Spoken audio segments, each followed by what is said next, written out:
Hello बच्चों।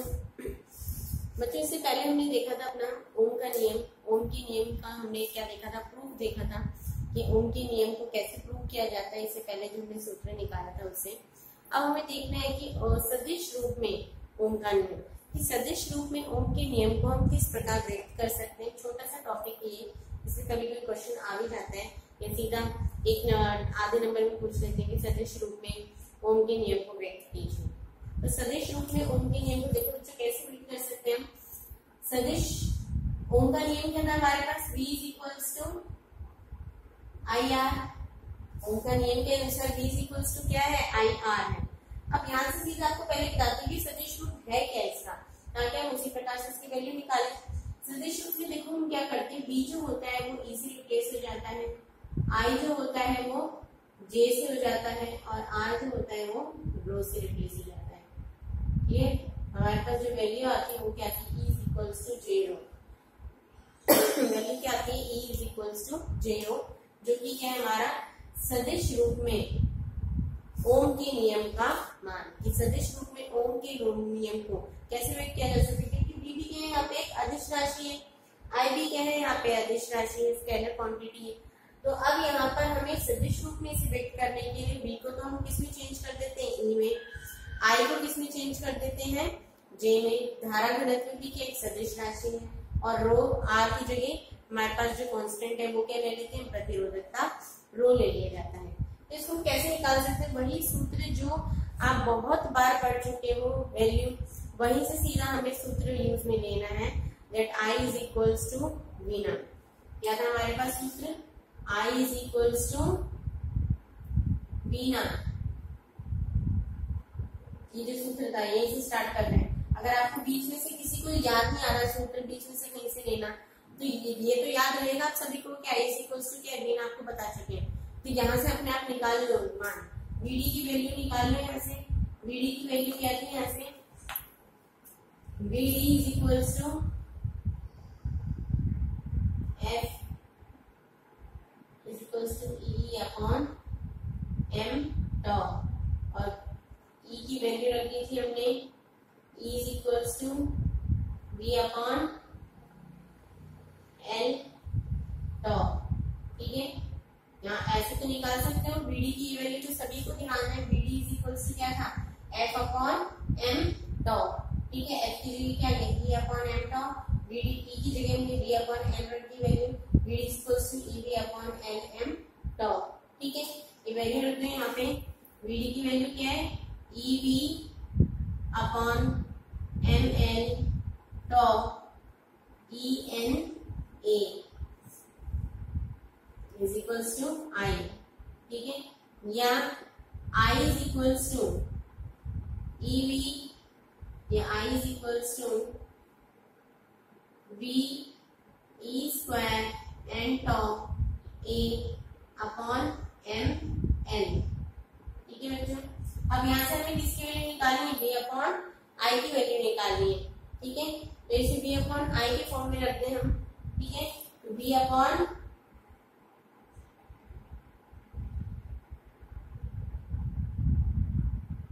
I के form में निकालना है वैल्यू। देखो बच्चों, यहाँ से हम इसकी जो वैल्यू है वो किसके रूप में निकालेंगे, किसके रूप में निकालेंगे, V अपॉन L के रूप में निकाल रहे हैं। किसके रूप में निकाल रहे हैं, V अपॉन L के रूप में ज्ञात कर रहे हैं। तो V अपॉन L के रूप में जो इसकी वैल्यू आएगी वो किस प्रकार आएगी, वो हम यहाँ से ज्ञात कर लेते हैं।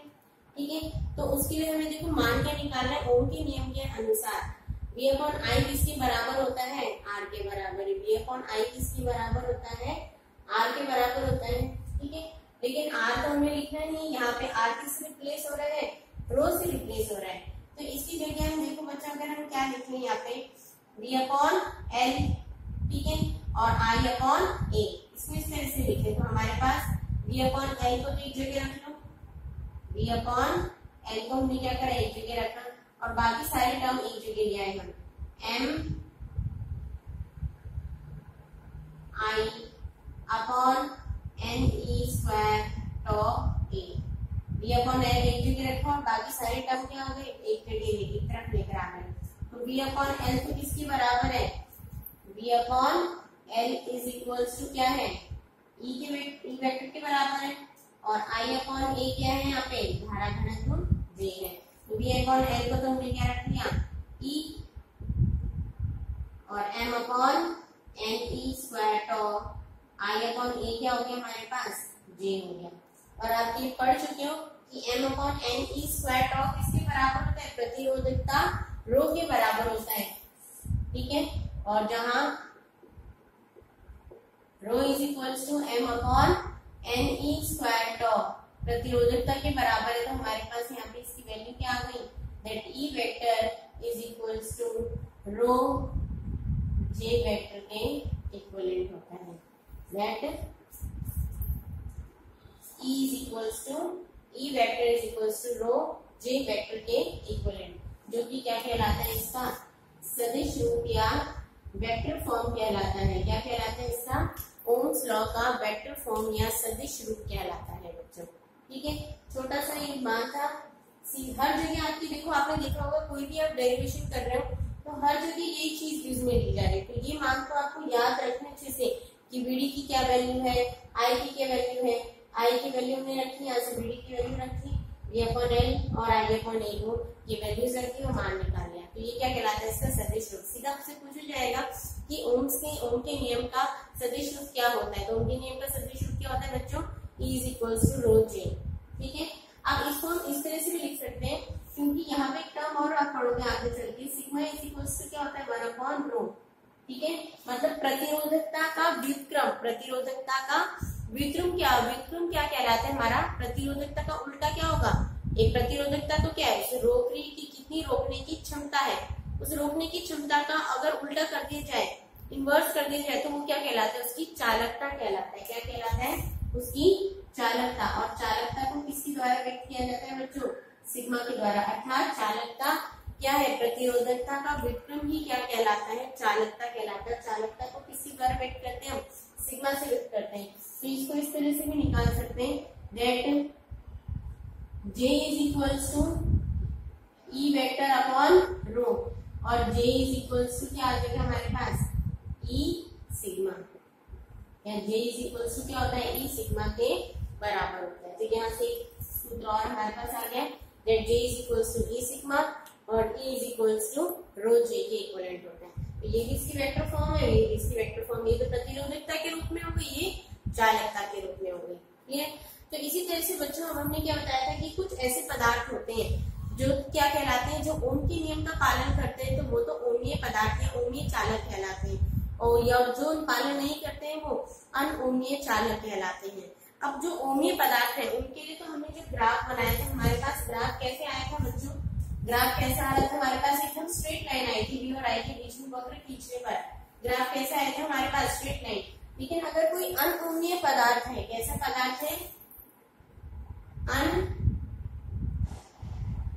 अनओमीय पदार्थ, अनओमीय चालक, अनओमीय चालक के लिए अगर V और I के बीच में ग्राफ बनाए, V और I के बीच में अगर ग्राफ बनाया जाएगा, तो वो ग्राफ इस तरह से सीधा ना आके कैसा प्राप्त होता है, हमें थोड़ा सा इस तरह से टेढ़ा प्राप्त होता है। कैसे मिलता है, थोड़ा सा टेढ़ा प्राप्त होता है, उसमें क्या होती है, वेरिएशन दिखाई देती है। तो ये किसके लिए प्राप्त होता है, अनओमीय पदार्थ के लिए। और अनओमीय पदार्थ क्यों कहलाते हैं, क्योंकि इनमें बहुत अधिक धारा क्या होती है, बहुत अधिक धारा हम प्राप्त नहीं कर सकते। क्या होता है इसमें कि बहुत ही ज्यादा अगर धारा दे दी जाती है, इसमें अधिक धारा पर ये क्या करते हैं, ये ओम के नियम का पालन नहीं करते हैं। हम क्या चाहते हैं कि बहुत ज्यादा धारा प्राप्त करना चाहते हैं। बहुत ज्यादा धारा प्राप्त करने के लिए फिर इनका व्यवहार सीधी रेखा ना होकर इनका ये क्या हो जाते हैं, थोड़े से क्या हो जाते हैं, वक्रीय हो जाते हैं। और वक्रीय जहां जैसे ही वक्रीय हो जाते हैं वैसे ही ओम के नियम का पालन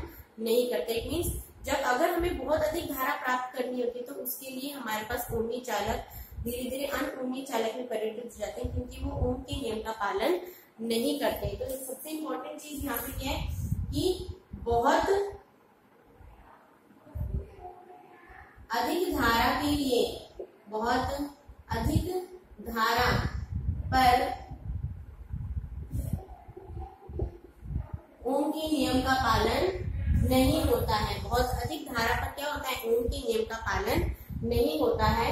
और जैसे वो ओम के नियम का पालन नहीं करता है प्रचालक, तो वो कैसा चालक बन जाता है, जैसे वो ओम के नियम का पालन नहीं करता, वो कैसा चालक हो जाता है आपका, एक अनओमीय चालक बन जाता है, या एक अनओमीय चालक कहलाता है। कैसा चालक कहलाने लग जाता है, अनओमीय चालक। जब तक तो वो ओम के नियम का पालन कर रहा था, हमने धीरे धीरे करंट बढ़ा रहे थे, और वो ओम्स की नियम का या ओम्स लॉ का क्या कर रहा था, पालन कर रहा था। लेकिन जैसे हमने एकदम से धारा क्या कर दी, बढ़ा दी, जैसे धारा एकदम से बढ़ा दी तो हमारे पास ग्राफ सीधी रेखा ना मिलकर थोड़ा सा क्या मिलता है, वक्री प्राप्त होता है। वहीं पे वो हमारा एक अनओमीय चालक कहलाने लग जाता है, कि चालक तो है लेकिन वो ओम के नियम का पालन नहीं कर रहा, उसमें चालन तो हो रहा है, धारा तो बह रही है और बहुत अधिक धारा बह रही है, लेकिन ओम्स लॉ का वो पालन नहीं कर रहा है। कि जरूरी नहीं कि ओम्स लॉ का पालन नहीं करे, इसका मतलब कि उसमें जरूरी नहीं कि रेसिस्टेंस कांस्टेंट बना रहे, उसमें प्रतिरोध नियत बना रहे, प्रतिरोध अब चेंज भी हो सकता है, और जैसे प्रतिरोध चेंज हो रहा है वो के नियम का पालन नहीं करेगा। तो बहुत अधिक धारा पर ही स्थिति हमें प्राप्त होती है। जब तक हम नॉमिनल करंट प्राप्त कर रहे हैं तब तक की स्थिति हमें प्राप्त नहीं होती है बच्चों। ठीक है, ये तो आपका सबसे टॉपिक जो था वो ओम के नियम के साथ रह रहा था। इसके बाद देखो बच्चों, जो हमारा नेक्स्ट टॉपिक है वो है हमारा प्रतिरोधों का संयोजन, जो इससे पहले आप 10th में भी पढ़ चुके हो। क्या है आपका प्रतिरोधों का संयोजन, पढ़ चुके। प्रतिरोधों का जो संयोजन होता है वो 2 प्रकार का होता है, एक तो श्रेणी क्रम और दूसरा समांतर क्रम। इसमें छोटे छोटे बहुत सारे क्वेश्चन देखने हैं आपको, और बहुत इंपॉर्टेंट है ये। इसी प्रकार के क्वेश्चन आपके कितने ही अनगिनत क्वेश्चंस बन जाते हैं, इसमें से कितने ही क्वेश्चंस बना लो इसमें से। जो नेक्स्ट टॉपिक है वो है आपका प्रतिरोधों का संयोजन, कॉम्बिनेशन ऑफ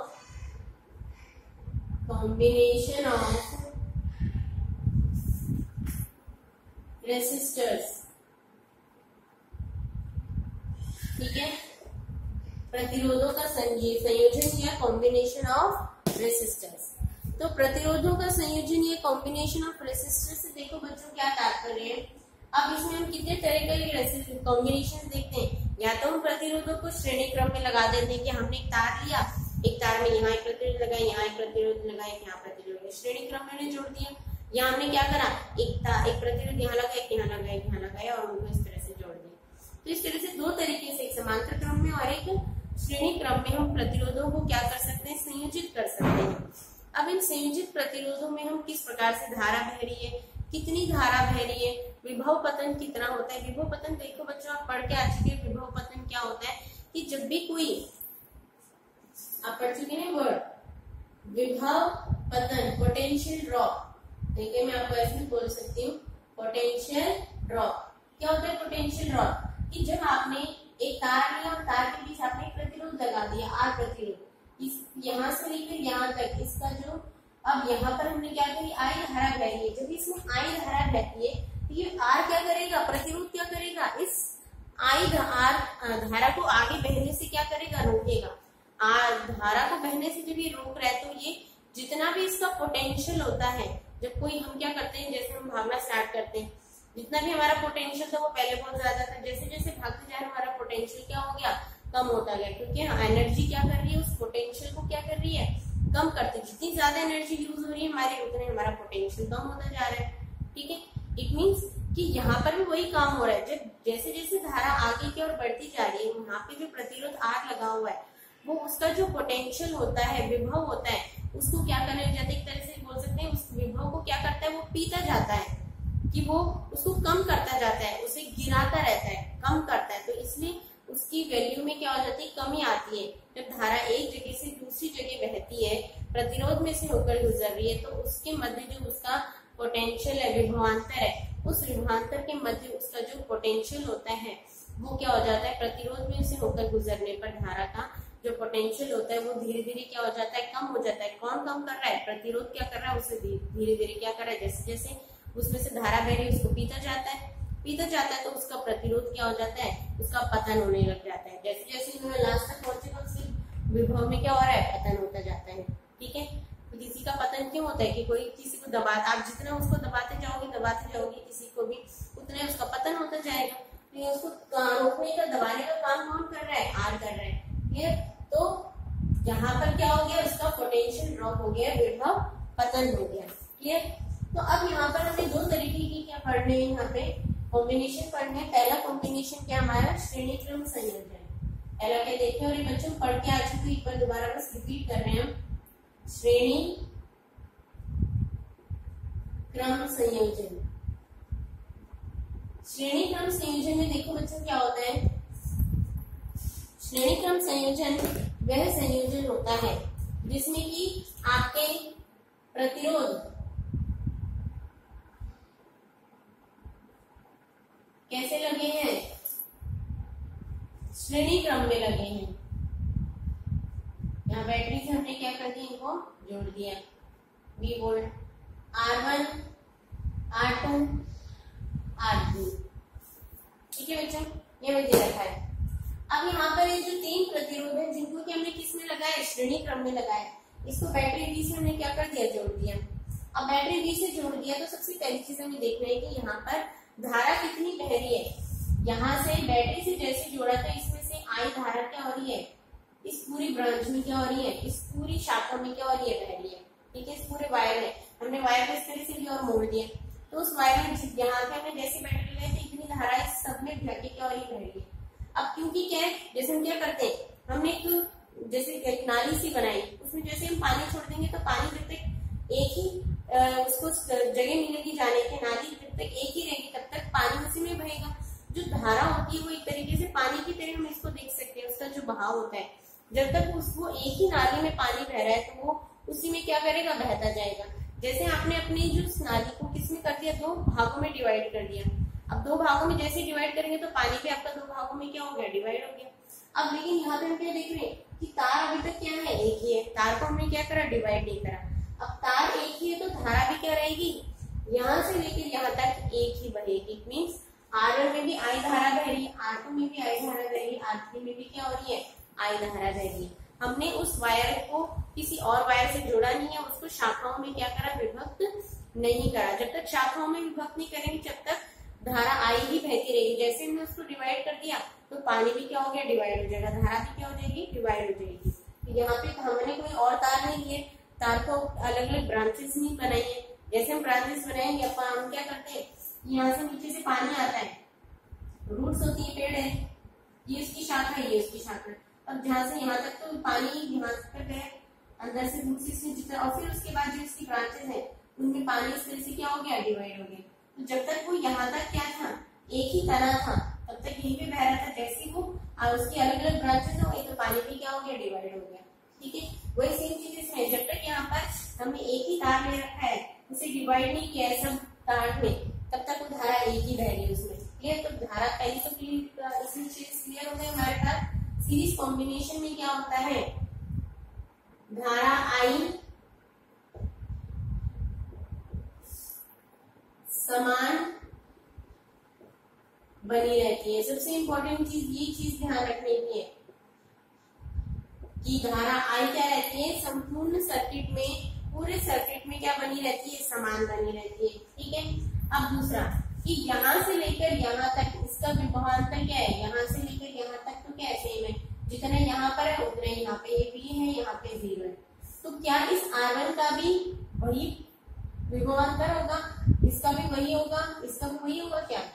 ये इन दोनों पॉइंट्स के बीच में लगा हुआ है, ये इस पॉइंट और इस पॉइंट के बीच में लगा हुआ है प्रतिरोध, ये प्रतिरोध इस पॉइंट और इस पॉइंट के बीच में लगा है, ये प्रतिरोध इस पॉइंट और इस पॉइंट के बीच में लगा हुआ है। तो हर एक प्रतिरोध का जो पोटेंशियल होगा वो क्या होगा, विभव जो होगा वो क्या होगा, अलग अलग होगा। इट मीन्स यहाँ पर इसका विभव तो क्या होगा, V1 होगा, इसका विभव क्या होगा, V2 होगा, इसका विभव क्या होगा, V3 होगा। क्लियर? विभव अलग अलग क्यों लिए हमने, विभव अलग अलग क्यों होंगे, क्योंकि सभी का अब ये V1, V2, V3 ये मिला के कुल किसके बराबर होंगे, किसके मध्य आ रहे हैं, V और 0 के मध्य आ रहे हैं। हमने पोटेंशियल कितना लगाया, बैटरी में कितना वोल्टेज निकल रहा है, V वोल्ट निकल रहा है, और V वोल्ट कहां से कहां तक है, B से लेके 0 तक, और इसके बीच में जितने भी हमने प्रतिरोध लगाए वो इसके बीच लगाए। हमने यहाँ से एक तार लिया, यहाँ से एक तार लिया, यहाँ से बीच में चाहे हमने कितने 4-5 प्रतिरोध लगा दिए, लेकिन वो चारों प्रतिरोध किसके मध्य है, यहाँ से लेकर यहाँ तक इन दोनों एंड्स के मध्य। इट मीन्स उन सभी में कुल मिलाकर तो V पोटेंशियल है, लेकिन हर एक प्रतिरोध में लेकिन क्या है, अलग अलग पोटेंशियल है। यहाँ से लेकर यहाँ तक उसने इतनी दूरी तय करी, तो यहाँ पर क्या होगी, V1 की वैल्यू अलग होगी।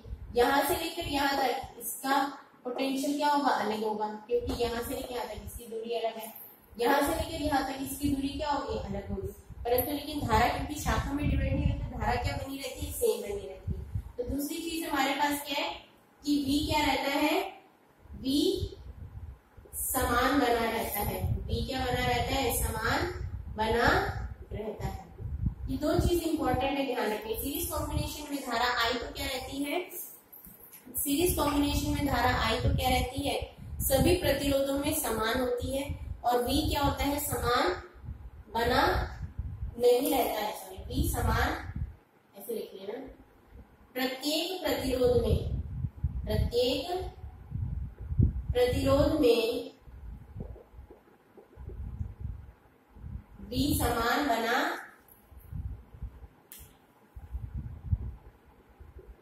नहीं रहता, और धारा I जो रहती है प्रत्येक प्रतिरोध में, प्रत्येक प्रतिरोध में धारा I क्या रहती है, समान बनी रहती है। लेकिन प्रत्येक प्रतिरोध में V क्या रहता है, समान बना नहीं रहता है। प्रत्येक प्रतिरोध में V समान बना नहीं रहता है। ये क्या इसका ड्रॉबैक है, ठीक है। अब यहाँ से हमें देख रहे हैं कि धारा समान बनी नहीं रहती है। इट मीन्स ये अभी बताया आपको, जो कुल पोटेंशियल V है वो किसके बराबर होगा, कहाँ से लेके यहाँ से लेकर यहाँ तक, और उसके बीच में V1 है पोटेंशियल, V2 पोटेंशियल और V3। मीन्स जो टोटल पोटेंशियल V है वो किसके बराबर है, V1 plus V2 plus V3 के बराबर होगा। Clear, V1 plus V2 plus V3 के बराबर होगा। ओके, तो अब यहाँ से हम इसका क्या बनाते हैं, अगर इसका इक्विवेलेंट सर्किट बनाते हैं, समतुल्य परिपथ, तो समतुल्य परिपथ क्या होगा इसका बच्चों, इस तरह से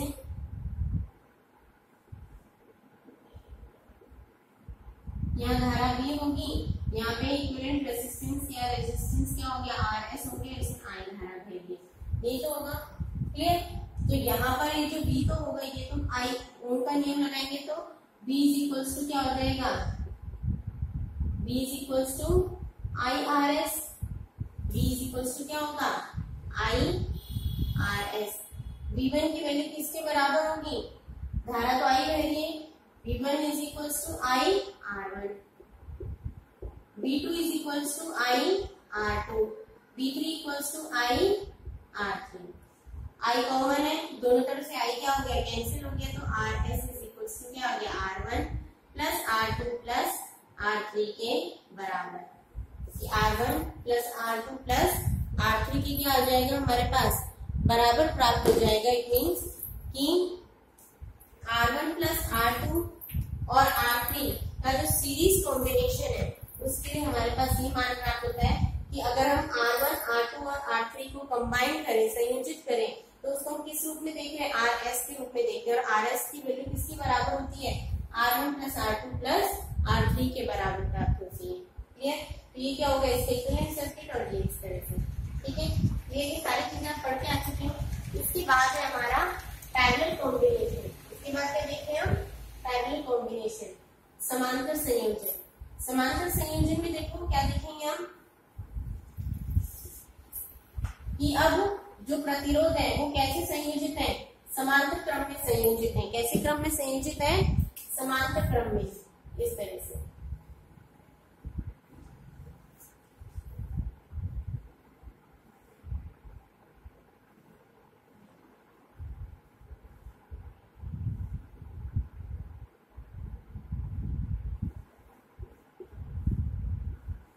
हमने बैटरी से जोड़ दिया, R1, R2, R3। तो सबसे पहली चीज देखो बच्चों कि यहाँ पे जितना पोटेंशियल V है उतने ही दूरी पर, जितनी दूरी पर ये है सभी क्या है, समान दूरी पर क्या है, लगे हुए। यहाँ से लेकर मतलब कि दोनों एक ही पॉइंट्स के बीच A और जितने भी प्रतिरोध हमने लगाए वो A और B के मध्य ही लगा रखे कि हमने तार लिया, इस AB तार के मध्य ही हमने क्या लगाया, चाहे कितने प्रतिरोध लगाए हमने इस AB तार के मध्य, इतने इस तार के मध्य ही क्या लगाए, एक यहाँ लगा दी, ऊपर लगा दी, नीचे लगा दी, इट मीन सारे जितने प्रतिरोध लगाए वो ए बी के क्या लगाए, मध्य लगाए। तो ए से बी तक का जो विभव होगा वो क्या होगा, यहाँ पर भी सेम होगा, यहाँ पे भी सेम होगा और यहाँ पे भी सेम होगा। तो सबसे पहली चीज क्या हो क्लियर हो गई कि समांतर संयोजन में, कैसे संयोजन में, समांतर क्रम संयोजन में क्या होता है, V क्या रहता है, V प्रत्येक प्रतिरोध में क्या बना रहता है, समान बना रहता है। प्रत्येक प्रतिरोध में क्या बना रहता है, समान बना रहता है। दूसरा, अब I क्या होगी, अभी आपको इससे पहले बता दिया। अब जब तक की धारा को हमने डिवाइड नहीं करा था, हमारा धारा का बहने का रास्ता एक ही था, जब तक तो धारा एक ही बनी हुई थी। लेकिन अब यहाँ पे क्या देख रहे हैं, V की वजह से धारा कितनी प्रोड्यूस हुई इसमें, I। अभी I धारा उत्पन्न हुई, अब I धारा यहाँ पे जाके क्या हो जाएगी, तीन शाखाओं में क्या हो गई, डिवाइड हो गई। तार क्या हो गया, तीन पार्ट्स में डिवाइड हो गया। तार तीन पार्ट्स में आपने डिवाइड कर दिया तो धारा भी क्या हो जाएगी, तीन भागों में क्या हो गया, विभाजित हो गई। I1, I2 और I3 कितनी पार्ट्स में डिवाइड हो गई, I1, I2 और I3। अभी बताया था जैसे अगर पार्ट्स में डिवाइड हो जाएगी तो पानी भी तीन भागों में क्या हो गया, डिवाइड हो गया। आपने तीन रास्ते बना दिए पानी निकलने के, तो तीन रास्ते बनाते पानी यहाँ पे भी चला जाएगा, थोड़ा यहाँ पे भी चला जाएगा, यहाँ पे भी। इट मीन्स ये I धारा जो थी वो अब इसमें तो I1 चलेगी, इसमें I2 चलेगी और इसमें I3। लेकिन जब ये कुल टोटल धारा यहाँ से होकर B से होकर जब बाहर जाएगी तो कितनी बाहर निकलेगी, I भी बाहर निकलेगी। कितनी बाहर निकल रही है, I इसमें एंटर करी और इसमें से B से होकर कितनी धारा बाहर निकलेगी, I धारा ही क्या हो रही है, बाहर निकलेगी। आगे बात समझ में, तो I जो होगा, I प्रत्येक प्रतिरोध में समान नहीं होगा। प्रत्येक प्रतिरोध में क्या होगा, समान नहीं होगा। ठीक है, तो समांतर क्रम में, श्रेणी क्रम में तो क्या होता है, I सेम बना रहता है, B अलग अलग होता है। और श्रेणी और समांतर क्रम में क्या होता है, I अलग अलग होता है हर एक रेसिस्टेंस के लिए, हर एक रेसिस्टर के लिए, और B क्या रहता है, सेम बना रहता है। बस उल्टा है, इतना ध्यान रखना है। अब इसमें हर एक में क्या है, अलग अलग बना हुआ है। इट मीन्स अब यहाँ पे इसका अगर हम इक्विवेलेंट सर्किट बनाते हैं, समतुल्य परिपथ, तो समतुल्य परिपथ क्या बनेगा, इस तरह से बनेगा। कुल सपोज रेसिस्टेंस क्या हो गया, RP ले लिए, धारा कितनी बह रही है, I पैरेलल के लिए RP लिए हमने, धारा कितनी बह रही है, I बह रही है, P पोटेंशियल है।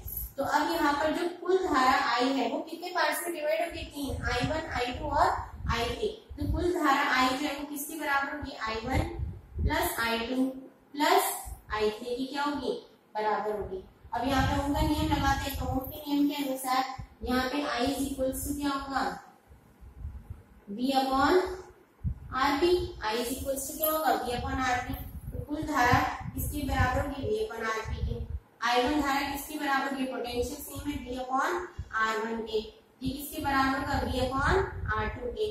ये किसके बराबर होगा, V अपॉन R3 के। भी बताया कि सभी में पोटेंशियल क्या रहेगी, सेम, क्योंकि दोनों एक ही पॉइंट, दो पॉइंट्स के बीच ही सारे रेसिस्टेंस लगा रखे हैं आपने।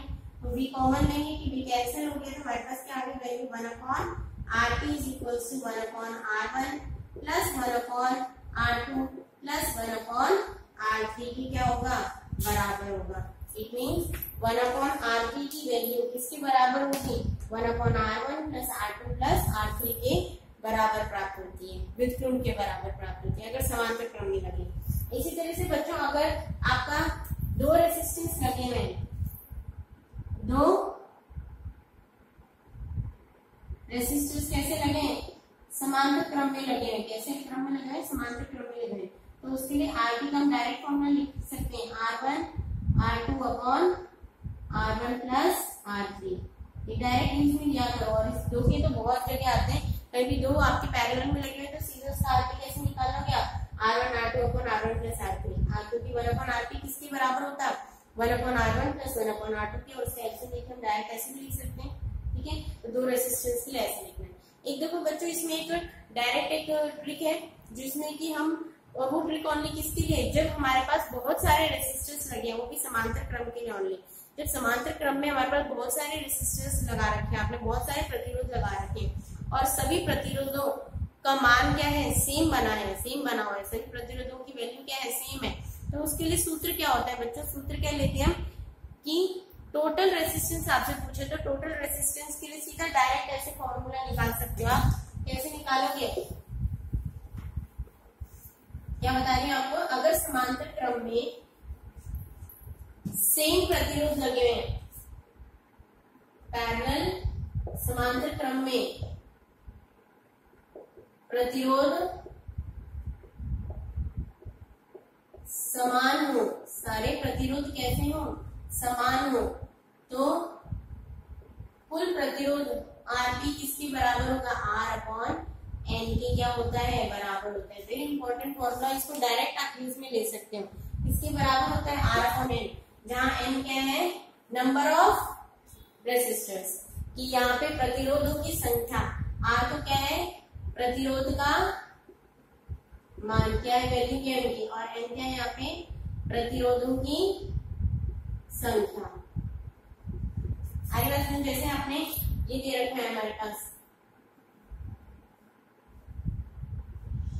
ठीक है, वैसे आपके पास 10, 10 और 10 ये दे रखे हैं, तो आपके पास पूछा है कि कुल प्रतिरोध निकालो, तो तीनों के समान है प्रतिरोध, कुल प्रतिरोध पूछा है, तो सीधा आरपी इक्वल्स से कैसे निकालोगे आप, 10/3, कितना ओम होगा, 10/3 ओम होगा, ठीक है। अगर यहाँ पे दे रखा होता है आपके पास 6, 6 और 6, तो कुल प्रतिरोध कितना होता है, 6/3, तो सीधा ऐसे सॉल्व कर सकते हैं। ये ओनली किसके लिए करना है, समांतर क्रम के लिए ओनली, सीरीज में मत कर देना है, सीरीज में तो दिक्कत होती ही नहीं, सीधा आपको जोड़ना है सभी को, ठीक है। ये ओनली किसके लिए आपका, इसके लिए वाला कंडीशन आपका समांतर क्रम के लिए, कि समांतर क्रम में अगर समान रेसिस्टेंस हो तो उनको हम इस प्रकार से डायरेक्ट हम हल कर सकते हैं, that R is equal to R upon N, ठीक है। जरूरी नहीं बच्चों की, देखो आपको सारी चीजें, आपको जो नोट्स दिए जाएंगे उसमें सारी चीजें अवेलेबल होती हैं, कुछ टॉपिक्स या कुछ चीजें ऐसी होती हैं जो आपको वीडियोस में अलग से बताई जाती हैं, तो आपको जरूरी नहीं कि सीधा जो नोट्स आपको दिए उसमें से छाप के आप सीधा लिख लो, कुछ टॉपिक्स या कुछ बातें ऐसी होती हैं जो आपको वीडियोस में बताई जाती हैं, उसमें लेक्चर में बताई जाती हैं, जो आपको नोट्स में नहीं मिलेंगी। तो नोट्स तो आपको लिखने, साथ में आप वीडियोस भी देखो, और वीडियोस में आपको जैसे कुछ ये आपको इम्पोर्टेंट चीज बता दी, ठीक है, कुछ आपको ऐसी अलग चीज दिखती है, कोई ट्रिक बताई जाती है, तो आप उसको रजिस्टर में पक्का लिखा करो, ये नहीं कि आपने सीधा नोट्स छाप लिए, ठीक है।